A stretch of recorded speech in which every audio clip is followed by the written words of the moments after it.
Trump को सीधी चुनौती, Musk ने बनाई अमेरिकन पार्टी। हाफिज और अजहर को भारत को सौंपेगा पाकिस्तान। ट्रंप ने माना उनके बस में नहीं पुतिन को रोकना। तालिबान को मिली मान्यता, भारत पर क्या असर। इजराइल से जंग के बाद पहली बार दिखे खामेनी। नमस्कार, मेरा नाम है शालिनी और आप देख रहे हैं द न्यूज़ 15। स्वागत है आपका हमारे खास प्रोग्राम दुनिया के हालचाल में। चलिए नजर डालते हैं इन बड़ी खबरों पर विस्तार से। एलन मस्क, जो कि टेस्ला और स्पेसएक्स के मालिक हैं, उन्होंने एक नई राजनीतिक पार्टी अमेरिकन पार्टी की शुरुआत करने का ऐलान किया है। मस्क ने ये कदम ऐसे समय पर उठाया है जब अमेरिका के राष्ट्रपति डोनाल्ड ट्रंप और उनके बीच विवाद गहरा गया है। मस्क का कहना है कि उन्होंने इस पार्टी का गठन अमेरिकी नागरिकों को उनकी खोई हुई आज़ादी लौटाने के लिए किया है। मस्क ने एक पोल के जरिए ये पूछा था कि क्या उन्हें नई पार्टी बनानी चाहिए। इसमें 65% लोगों ने समर्थन दिया। मस्क ने इसके बाद घोषणा की कि उनकी पार्टी का उद्देश्य अमेरिकी लोगों को एक सच्चा राजनीतिक विकल्प देना है। वे मानते हैं कि अमेरिका में आजकल लोगों के पास असली राजनीतिक विकल्प नहीं है और यही कारण है कि उन्होंने यह पार्टी बनाई है।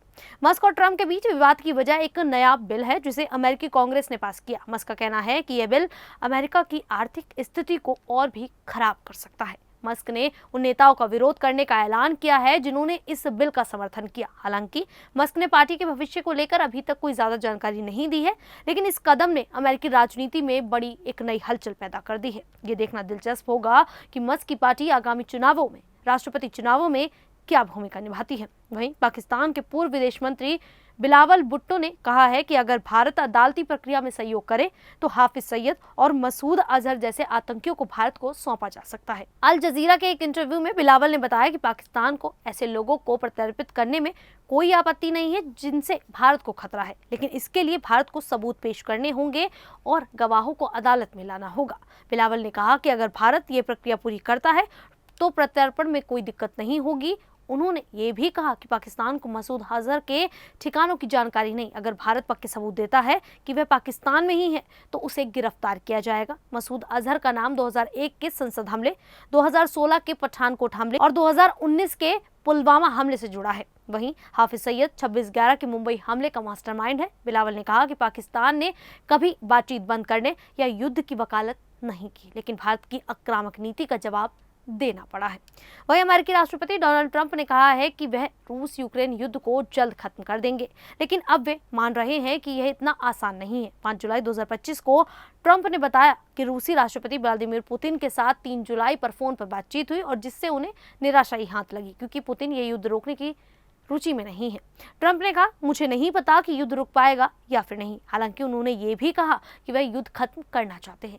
रूस यूक्रेन पर हमले और तेज कर रहा है। नाटो के महासचिव मार्क रूट ने कहा कि रूस पहले से कहीं ज्यादा तेजी से हथियार बना रहा है जितना नाटो एक साल में बनाता है। ट्रंप ने पुतिन पर आरोप लगाया कि वह लोगों को मारना चाहते हैं और संकेत दिया कि अमेरिका यूक्रेन को पैट्रियट मिसाइलें भेज सकता है। जर्मनी भी रूस के खिलाफ हवाई रक्षा प्रणाली खरीदने की बात कर रहा है। क्रेमलिन ने कहा कि पुतिन ने ट्रंप से युद्ध में रूस के लक्ष्य को पूरा करने की बात कही। रूस ने 2 गांवों पर भी कब्जा कर लिया है और वहां हमले बढ़ा रहा है। वहीं करीब 4 साल पहले तालिबान ने काबुल पर कब्जा किया था। अब रूस ने तालिबान सरकार को मान्यता देकर उसके साथ पूर्ण राजनयिक रिश्ते स्थापित किए हैं। ये पहला बड़ा देश है जिसने ऐसा किया। अब सबकी नजर भारत, चीन, पाकिस्तान और ईरान पर है, जो तालिबान से बातचीत तो कर रहे हैं लेकिन अभी तक औपचारिक मान्यता नहीं दी। अफगान विदेश मंत्री आमिर खान मुत्ताकी ने रूस के इस कदम की तारीफ की और कहा कि ये दूसरों के लिए मिसाल बनेगा।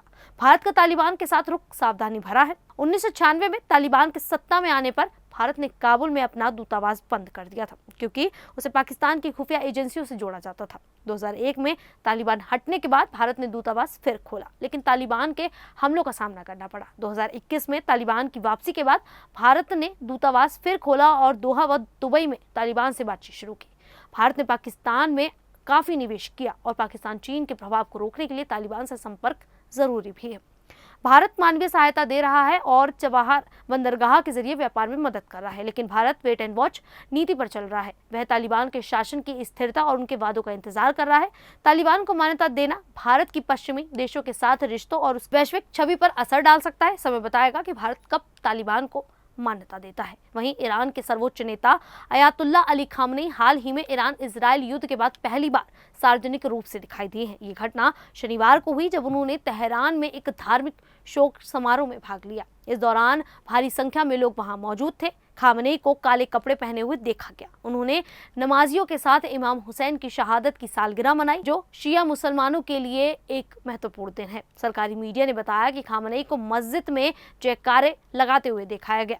उनके सामने खड़ी भीड़ मुट्ठी बांधकर नारे लगा रही थी, जैसे हमारे नेता के लिए हमारी रगों में खून है। इस वीडियो को तेहरान के इमाम खुमैनी मस्जिद में फिल्माया गया, जो ईरान के इस्लामी गणराज्य के संस्थापक के नाम पर रखी गई है। खामनेई ने 1989 से सत्ता संभाली है, लेकिन वह 13 जून के बाद से सार्वजनिक रूप से दिखाई नहीं दे रहे थे, जब इजरायली हवाई हमले शुरू हुए थे। इन हमलों में ईरान को भारी नुकसान हुआ, जिसमें 900 से अधिक लोग मारे गए थे, जबकि इजरायली शहरों पर ईरान के जवाबी हमलों में केवल 28 लोगों की मौत हुई थी। खैर, अब इस पूरे मामले को लेकर आप लोगों की क्या राय है, आप हमें कमेंट करके जरूर बताइएगा। अभी के लिए इतना ही, फिर हाजिर होंगे ऐसी ही देश और दुनिया से जुड़ी बड़ी खबरों के साथ। तब तक के लिए देखते रहिए द न्यूज़ 15।